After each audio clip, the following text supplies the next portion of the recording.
तत्सवितुर्वरेण्यं भर्गो देवस्य धीमहि धियो यो नः प्रचोदयात् धियो यो नः प्रचोदयात्। ओम शांति शांति शांति।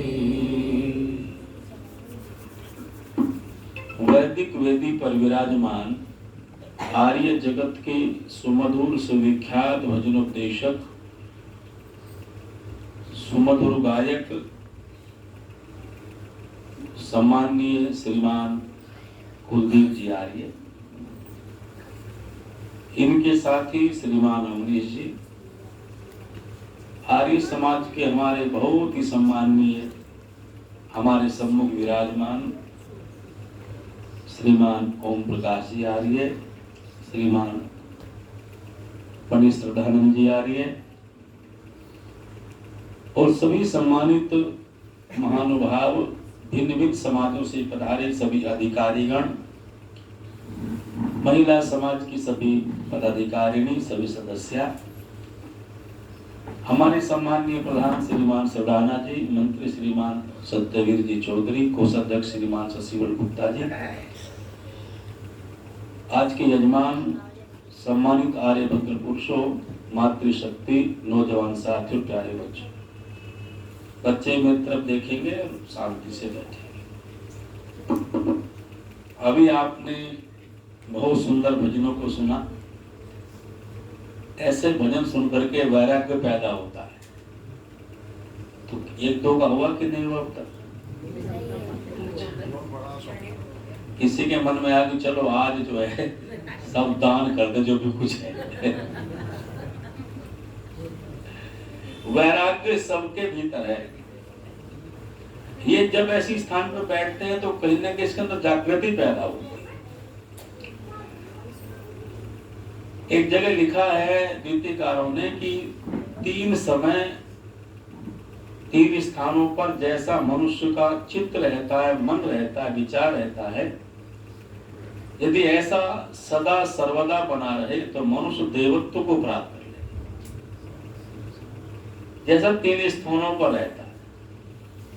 पहला का जैसा व्यक्ति का चित्त सत्संग में रहता है, सत्संग में कोई खराब बात नहीं सोचता, आत्मा की उन्नति की बात सोचता है, किसी की बुराई भी नहीं करता, निंदा भी नहीं करता, चुगली भी नहीं करता, अपने आत्मा की उन्नति का चिंतन करता है। सत्संग में व्यक्ति, सत्संग में तो साधु जैसा बन करके बैठते हैं सब। तो कहते हैं जैसा मनुष्य सत्संग में बैठता है, सत्संग में जैसा उसका मन होता है वैसा, और जैसा क्रोध के पश्चात होता है, जब व्यक्ति प्रायश्चित करता है कि तूने बहुत बुरा किया, क्रोध किया, कितना नुकसान कर दिया, किस प्रकार से हमने परिवार में दरार पैदा कर दी, जैसा तब होता है। और जैसा तब होता है जब किसी को शमशान में छोड़ने के लिए जाते हैं। अच्छा, ये बड़ी विचित्रता देखने में आती है। जब हम किसी को शमशान में छोड़ने जाते हैं, किसी मृतक व्यक्ति को, तो उसको तो कोई कष्ट नहीं होता, तो आराम से लेट के जाता है चार कंधों पर, चाहे कितना ही भारी शरीर का हो, चाहे पतले शरीर का, उसे कोई दिक्कत नहीं है। दिक्कत तो उठाने वालों को हो सकती है, भली थोड़ी बहुत ही हो जाए, लेकिन उसको कोई समस्या नहीं, आराम से जाता है। तो एक दार्शनिक ने एक दिन उस मुर्दे से पूछ लिया, अच्छा मुर्दे बोलते थोड़े, मुर्दा तो है ही मुर्दा, इसलिए किसी ने लिखा था, किसी ने शमशान से पूछा है, शमशान तेरा सन्नाटा कभी क्यों नहीं जाता, हम अपनी जान दे करके तुझे आबाद करते हैं। ऐ शमशान तेरा सन्नाटा क्यों नहीं जाता, हम अपनी जान दे करके तुझे आबाद करते हैं। शमशान ने कहा मेरा सन्नाटा इसलिए नहीं जाता, यहाँ सब मुर्दे आते हैं, कोई जिंदा नहीं आता। यहाँ सब मुर्दे आते हैं, मरने के बाद आते हैं, जिंदे थोड़ी आते। सन्नाटा तो दूर जिंदा लोग क्या करते हैं, जिनके अंदर जीवन होता है। तो दार्शनिक ने उस अर्थी पर जो व्यक्ति जा रहा है, अब वो तो अर्थी है, अरथी जिसमें रथी नहीं है, रथी मैंने जीवात्मा, देखो हमारे सामान्य शब्दों में भी दार्शनिकता है। दार्शनिकता कितनी बड़ी पड़ी है। नचिकेता को यमाचार्य कह रहे हैं ना, ये शरीर रथ है, रथ विद्धि शरीर, रथ है शरीर। तो इस शरीर में, रथ में, जैसे रथ में घोड़े जुड़े रहते हैं, वैसे शरीर रूपी रथ में 10 घोड़े जुड़े हैं, 5 ज्ञानेंद्रिय और 5 कर्मेंद्रिय। और वहां मन को इनकी लगाम कहाँ इंद्रियों की। जैसे घोड़ों की लगाम होती रस्सी जिससे घोड़े बंधे रहते हैं, वैसे मन इनकी क्या है जी, लगाम। और जैसे लगाम किसी व्यक्ति के हाथ में होते जो रथ को चलाता है, उसे कहते हैं सारथी, वैसे बुद्धि सारथी है। फिर आत्मा क्या है, बोले आत्मा रथी है। आत्मा इस रथ का स्वामी है, वो बैठा है आराम से, और वो बुद्धि को भी, मन को भी, सबको निर्देशित करता रहता है। अर्थात मन और बुद्धि भी उस रथी की चेतनता से ही चेतन है। बिल्कुल सामान्य शब्द और शास्त्रीय शब्द जोड़िए। जब तक इस शरीर रूपी रथ में आत्मा रूपी रथी रहता है, तब तक ये रथ कहलाता है। और जिस दिन शरीर में से आत्मा रूपी रथी निकल जाता है, उस दिन अर्थी कहलाता है। अब ये अर्थी हो गया, रथी नहीं रहा इसमें, इसलिए जिस पर लेटा है उसका नाम क्या रखा हमने, अर्थी। इसमें रथी नहीं, अर्थी लेटता है। अब अर्थी जा रही है, तो अर्थी से दार्शनिक ने पूछा कि हे जाने वाले, अर्थी पर लेटे व्यक्ति, तो शमशान जा रहा है, तेरी अंतिम यात्रा चल रही है, ये सब लोग तेरे पीछे चल रहे हैं, तेरे से आगे कोई नहीं जा रहा, सब तेरे पीछे चल रहे हैं। और क्या बोल रहे हैं, ओम नाम। अब नहीं बोल रहे, डर लगे, बोल रहे ओम नाम। अच्छा, ये ओम नाम सत्य वही हुआ, हर जगह हो, हर जगह, लेकिन ये रूढ़ी हो गए शब्द। कुछ शब्दों को हम रूढ़ी एक जगह प्रयोग करते हैं ना, तो उनको कहीं कर नहीं सकते। ये शादी ब्याह में नहीं कह सकते, शादी ब्याह में कहोगे तो दावत तो क्या होगी, फिर आपकी जो होगा वो सब जाने, तो वहां नहीं कह सकते। किसी शादी हो रही हो, लड़के का फंडा चल रहा, आप जाओ ओम नाम, अब वो सत्य तो है, लेकिन एक रूढ़ी शब्द हो गया एक जगह के लिए, है जी। देखो, अच्छा देखो, लहजे में फर्क पड़ता है। लहजे में जैसे लोग बैठे, जैसे गांव में राम राम करनी पड़ता ना, लोग बैठे जोर से राम राम जी, राम राम जी। अच्छा, इसके भी लहजे में अंतर पड़ जाएगा। किसी के यहाँ शादी हो मंडा चढ़ रहा हो, किसी ने पूछा क्या हो रहा है, बोले इसके बेटे की शादी, बोले राम राम। दो राम राम तो बोले, उधर लहजा बदल दिया, उधर जोर से निकाह, राम राम। इसका अर्थ क्या हुआ, बहुत बुरा हो रहा है। अब देखो, हमारे शब्द वही है, लेकिन आपके कहने के लहजे से ही परिवर्तन पैदा हो गया। आपने जोर नहीं लगाया, बस धीरे से कह दी राम राम, बस इतना था। राम राम तो सब कर रहे थे, इसमें जोर से नहीं कहा। इसका मतलब क्या है, बोले बहुत खराब बात हो रही, इसका अर्थ होगा कि नहीं होगा बोला। तो उसने कहा कि तू जा रहा है, तेरे पीछे सारे लोग आ रहे हैं, कि तेरे से आगे क्यों नहीं जाते। तो दार्शनिक ने एक पंक्ति लिखी बस, वो कह रहा है मुर्दा, मुर्दा तो नहीं बोलता, लिख रहा है वो दार्शनिक, वो शायद वो कहता है कि मैं इन सबका रहबर हूं। रहबर कहते हैं मार्ग दिखाने वाले को। मैं इन सबका रहबर हूं, उन सबसे कह रहा हूं, संदेश दे रहा हूं, आज जिस रास्ते से मैं जा रहा हूं, तुम सबको भी एक दिन रास्ते से आना पड़ेगा। तुम सबको निधन, निधन मैंने बिना धन का, हमारे शब्दों में जान है। इसलिए अभी चर्चा हो रही थी कि जीवन क्षण भंगुर है। क्षण भंगुर माने पता नहीं कब किसकी सांस कहां रुक जाए। इसलिए उपनिषदकार कह रहे हैं यावत स्वस्थम इदम शरीरम, जब तक आपका शरीर स्वस्थ है, इंद्रियां आपकी ठीक से काम करती हैं, आप ठीक से देख सकते हो, ठीक से चल सकते हो, ठीक से बोल सकते हो, ठीक से बैठ सकते हो, तब तक उस महान परमात्मा को जानने का कार्य करो। महल में आग लगी हो, तब कुआं खोदने से कुछ भी नहीं होगा। जब तक आपका शरीर स्वस्थ है, इंद्रियां ठीक काम करती हैं, तब तक उस महान परमात्मा को जानने का कार्य करो। उस परमात्मा क्या करो, जान लो, अर्थात जानने का नाम है स्तुति, जानना उसको। दयानंद ने जब मूल शंकर के रूप में उन्होंने एक दिन उस घटना से उन्होंने प्रेरणा ली और उनके मन में एक प्रश्न खड़ा हुआ कि मुझे सच्चे ईश्वर को जानना है। इसलिए हम बहुत सामान्य बात कहते हैं, जहां चाह होती है वहां राह होती है। मूल शंकर के उस समय जब घटना घटी, उस समय दो स्थितियां हो सकती थी मूल शंकर की, या तो नास्तिक हो जाता है, पक्का आस्तिक हो जाता है। तो मूल शंकर पक्के आस्तिक हो गए। और देखो याद रखना, गुण और गुणी में भेद नहीं होता, गुण और गुणी अभेद होते हैं। चूंकि गुणी की जो चर्चा है गुणों के द्वारा होती है, तो गुण ही बताएगा गुणी को, और जो गुण है वही गुणी है। इसको समझिएगा, जो गुण है वही क्या है, बोलो, गुणी है। तो पिता ने गुण बता दिए, इसे कहते स्तुति। गुण बताए शिव के, शिव शूल पाणी है, शिव के हाथ में त्रिशूल है, शिव के माथे पर, सिर पर गंगा विराजमान है, शिव कल्याण करने वाले हैं, शिव दर्शन देंगे तुम्हारा कल्याण होगा।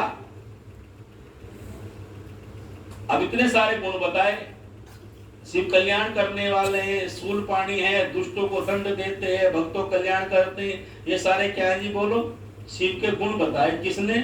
पिता कृष्ण तिवारी ने मूल शंकर को बताए। और मूल शंकर ने इन सब गुणों को, स्तुति को मन में धारण कर लिया। और याद रखना, जब स्तुति करते श्रद्धा पैदा हो जाती है। इसलिए दयानंद लिखते हैं, स्तुति करने का भले प्रीति हो जाना। जब गुण बताए शिव के, तो सीधा सीधा मन में संस्कार बना मूल शंकर के, इतने गुणी को, जो परमात्मा है, जो कल्याण करने वाला शिव है, उसके मैं दर्शन करूंगा। कहां से अभिलाषा पैदा हुई, बोलो, गुणों को सुनकर के। इसलिए स्तुति करने से परमात्मा की प्राप्ति का भाव जागृत होता है। अब मूल शंकर का दृढ़ निश्चय हो गया कि जो जागता है, पिता ने कहा है, तो उसे भगवान मिलेंगे, ईश्वर का दर्शन होगा।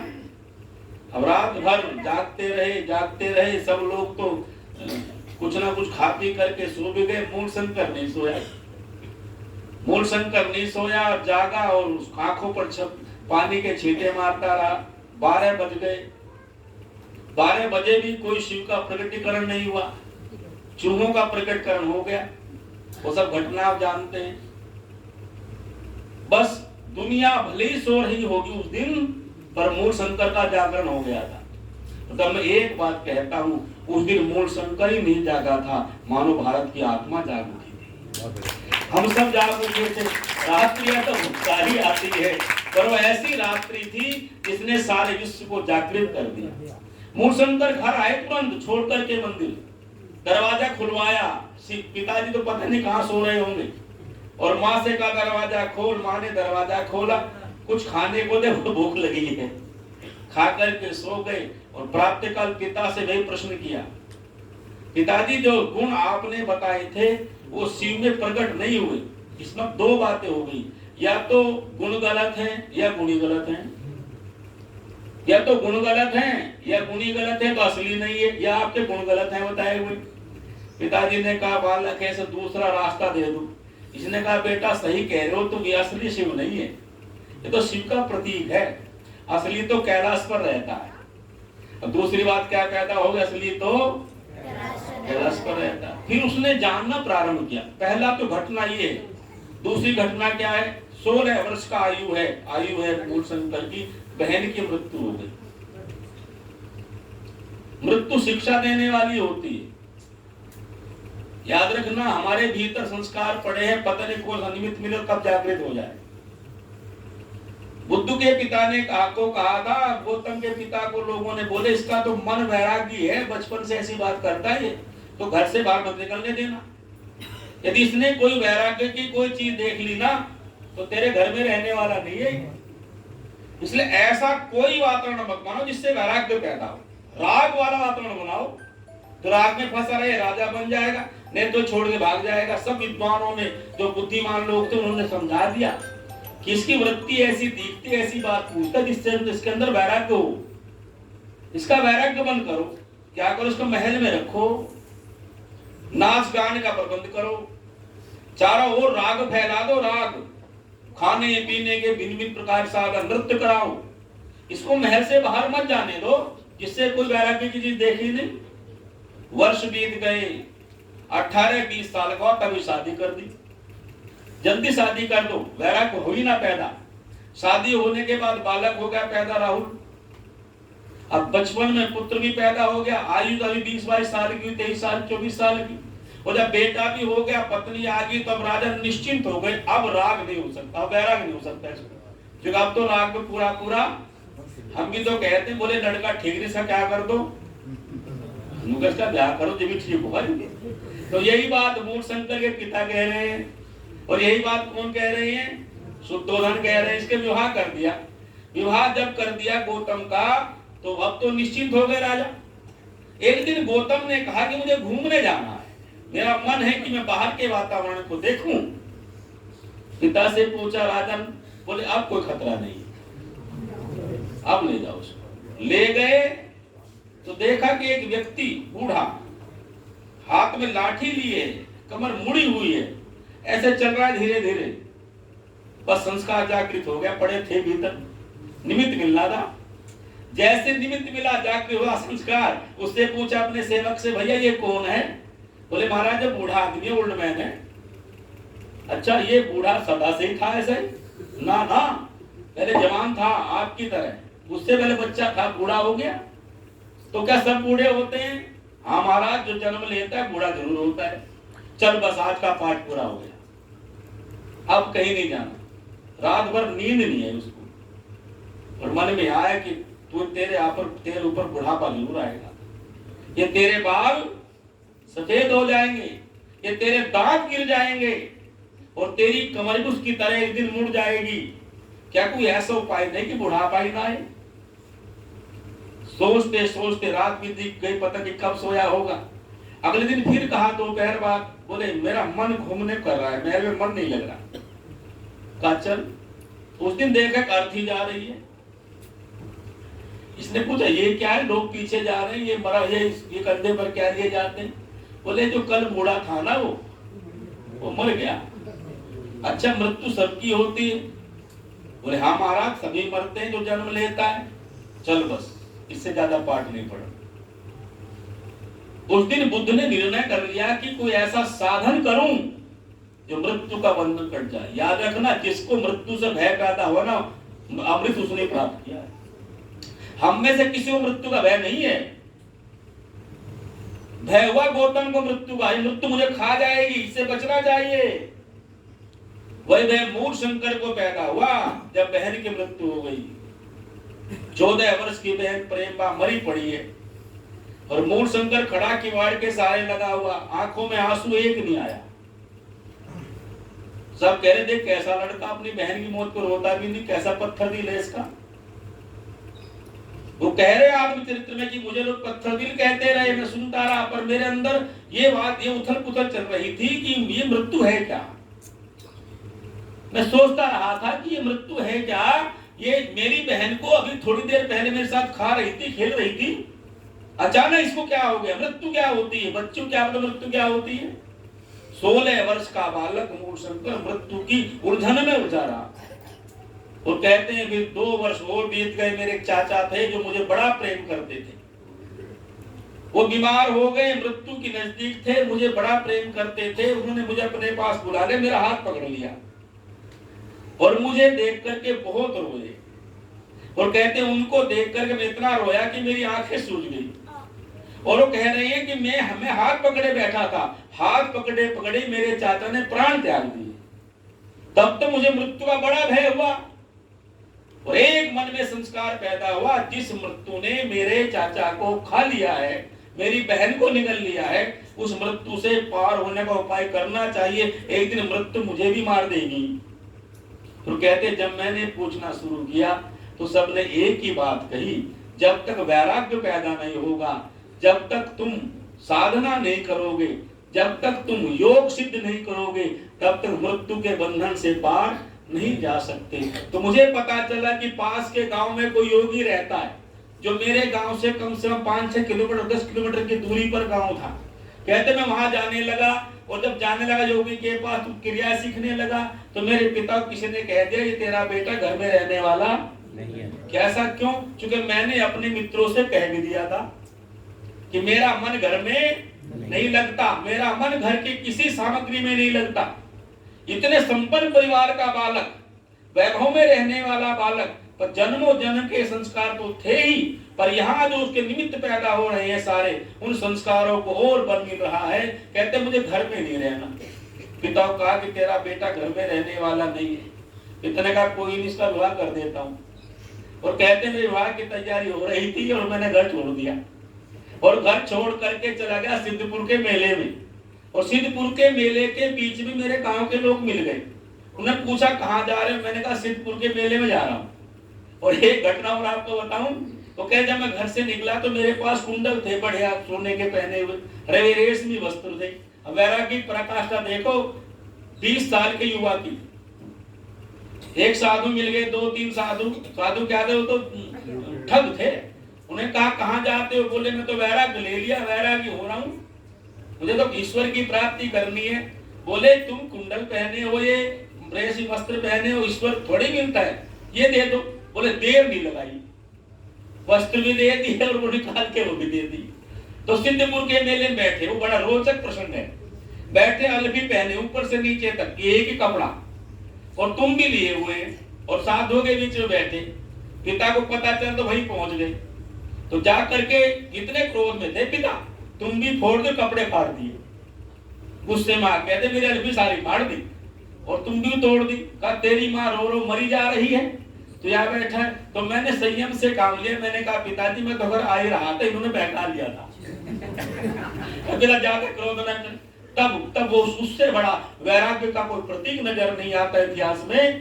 कहते मैं घर चला गया, मेरे पर पहरे लग गए, चार सिपाही 24 घंटे पहरा दे। निकलूं तो कैसे निकलूं? रात का समय था, संध्या का समय था। वैराग्य की पराकाष्ठा इसे कहते हैं। थोड़ा थोड़ा हमारे भीतर भी आ जाए तो कल्याण हो जाए। इसलिए उनका स्मरण किया करो। मैं बार बार इनका चिंतन करता हूँ, बार बार पढ़ता हूँ, बार बार सुनता सुनाता हूँ। इसलिए कभी ना कभी ऐसा संस्कार बने कि कुछ वैराग्य तो भीतर हो। 2-4 घंटे का तो कम से कम हो जाए। आपको तो आधे घंटे में, तो उसमें 20 बार मोबाइल सुनते हो, 20 बार फोन सुनते हो, 20 बार। 70 साल की उम्र में भी सुनते हो, 80 साल के हो गए हो, तब तो कम से कम 2 घंटे तो वैराग्य से बैठ जाया करो, भले आदमी हो। 21 साल का नौजवान है दयानंद, 21 साल का।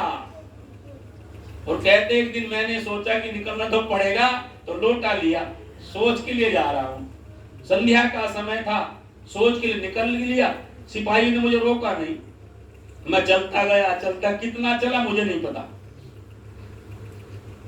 कितना चला। जब अंधेरा हो गया, रात भर चलता रहा, रात भर।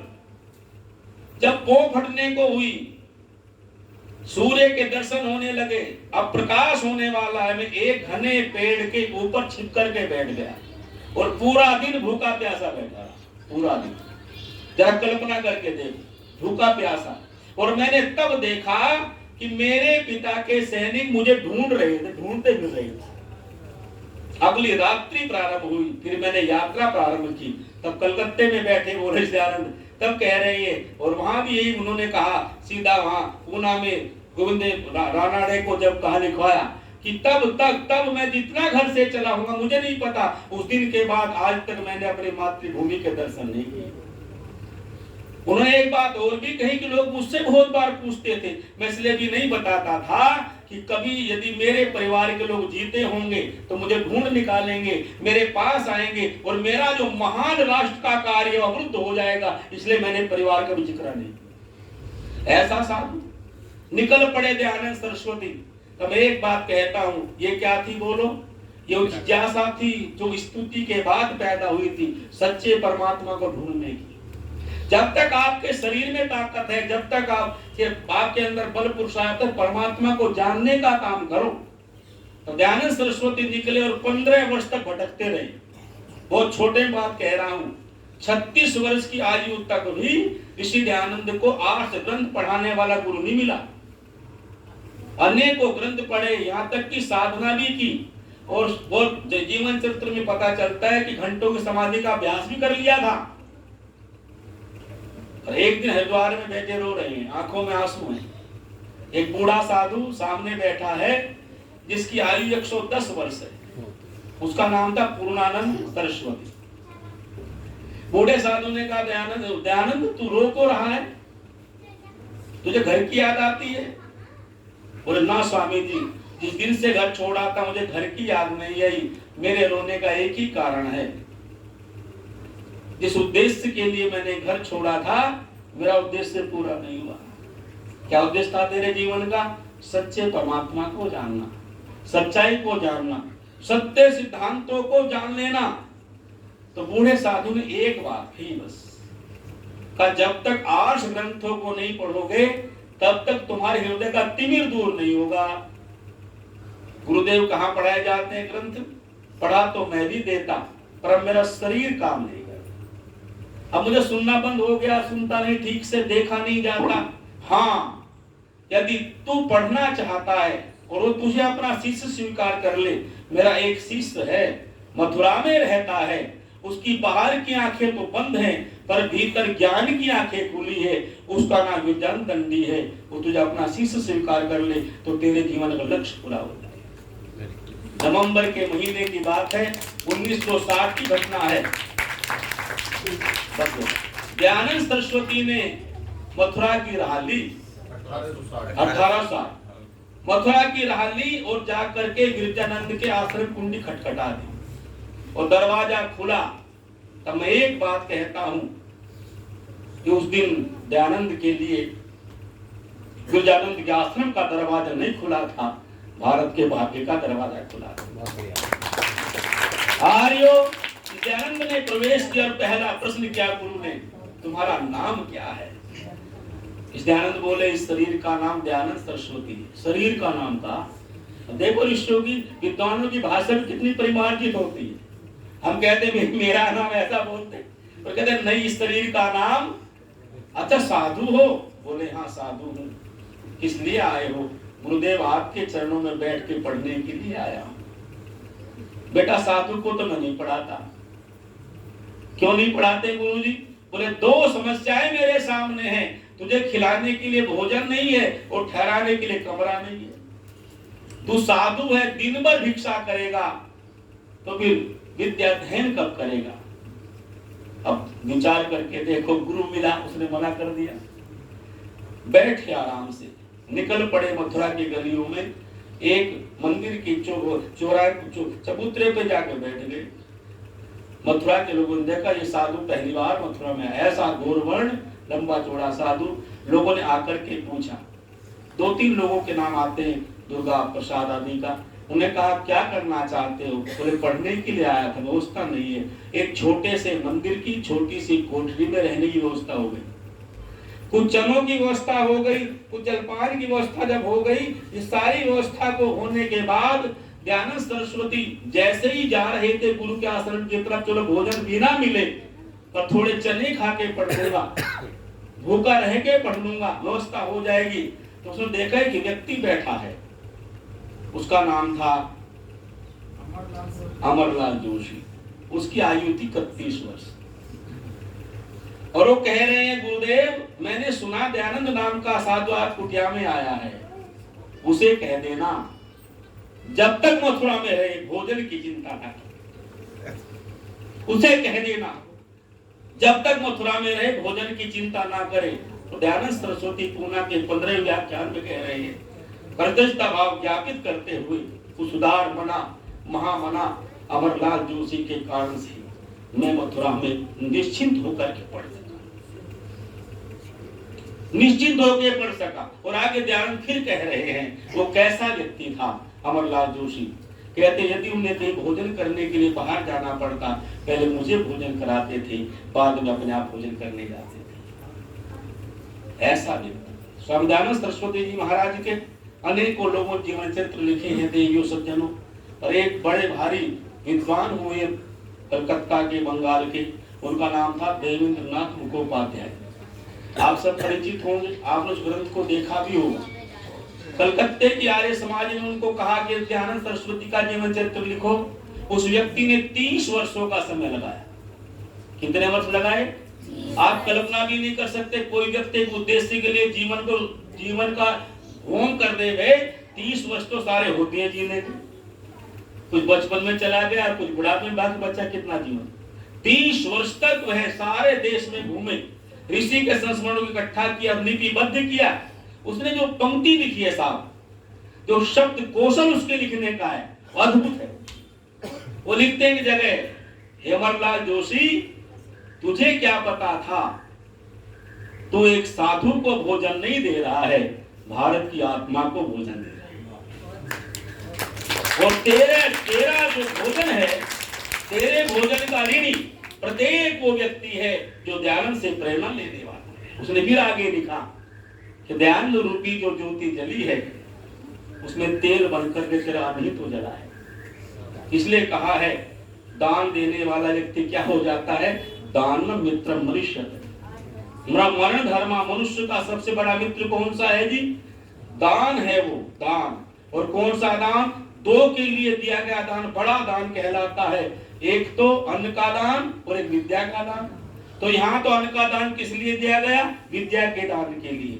और 3.25 वर्षों में व्याकरण शास्त्र को पढ़ने के बाद गुरु को दक्षिणा देकर के जब दयानंद निकले हैं वहां से, गुरु के आदेश का पालन करते हुए आगे बढ़े हैं, वेद मंगाए, वेदों का भाष्य किया, वेदों पर प्रवचन प्रारंभ किए, शास्त्रार्थ प्रारंभ किए, और फिर शास्त्रार्थ करते करते सारे भारत की अधोगति उसको देखकर निवारण का कार्य प्रारंभ किया। और फिर आर्य समाज की क्या की बोलो? स्थापना की। और देखो फिर मैं इस बात से जोड़ रहा हूँ, आर्य समाज की स्थापना करते हुए नियम ऋषि ने बनाए, मानो घोषणा कर रहे हो, मानो सबके सामने कह रहे हो, ये दुनिया के लोगों, जिस उद्देश्य को लेकर के मैं घर से निकला था, मैंने अपने जीवन में उसको प्राप्त, सब सत्य विद्या जो पदार्थ विद्या से जाने जाते हैं, उन सब का आदि मूल परमेश्वर। सब सत्य विद्या और जो पदार्थ विद्या से जाने जाते हैं, उन सब का आदि मूल परमेश्वर है। अर्थात दयानंद कह रहे हैं कि मैं ये बात केवल वैसे भी कह रहा हूं, मैंने इसको वेदादि सत्य शास्त्रों से जान लिया है और समाधिस्थ होकर के भी जान लिया है। अर्थात जहां मैंने शब्दों के द्वारा जाना, वहां मैंने व्यवहारिक जीवन में भी जान लिया है। अब आपके सामने ईश्वर को उद्घाटन करता हूं। तब ऋषि ने दूसरा नियम लिखा। जब उनसे पूछा वो परमेश्वर कैसा है, तो कहा ईश्वर सच्चिदानंद स्वरूप, ईश्वर सत्यचित और आनंद। अब देखो, मैंने कहा था परमात्मा क्या है? सत्य। प्रकृति क्या है? सत्य। जीवात्मा क्या है? सत्य। प्रकृति चेतना रहित और जीवात्मा चेतना सहित। अब देखो, परमात्मा भी चेतन, जीवात्मा भी चेतन, दोनों चेतन हैं। तो अंतर क्या है? जीवात्मा सुख दुख तो अपने में रखता है, क्योंकि उसका जो गुण है जीव का, वो प्राकृतिक पदार्थों सुख दुख लेना है। इसलिए नए दर्शन में लिखा है जीवात्मा के 6 लक्षण: इच्छा, द्वेष, प्रयत्न, सुख, दुख और ज्ञान। ये 6 लक्षण जीवात्मा के। अर्थात इच्छा जीव का लक्षण है। इच्छा है कि नहीं सबको? बोलो। इच्छा है तो अनंत है साहब। कितनी इच्छा है? इच्छा के बिना तो आज एक पैर भी नहीं उठा सकते। जीव के भीतर इच्छा है। अच्छा देखो, एक तो होती है इच्छा, एक होती है आवश्यकता। इनमें थोड़ा सा अंतर है। आवश्यकता है तो सबकी पूरी हो जाती है, इच्छाएं भी कई सीमा तक पूरी हो जाती है, पर इच्छाओं की सीमा थोड़ी है। इच्छा तो अनंत है। इच्छाओं में जीने वाला व्यक्ति परेशान ही रहता है, पर जीव का लक्षण है इच्छा, वो इच्छा करता है। इच्छा द्वेष, इच्छा पूरी न होने पर द्वेष भी होता है। इच्छा द्वेष प्रयत्न, जीवात्मा में क्या है बोलो? प्रयत्न। इच्छा द्वेष प्रयत्न, सुख और दुख और ज्ञान, ये आत्मा के चिन्ह है, ये आत्मा के लिंग है।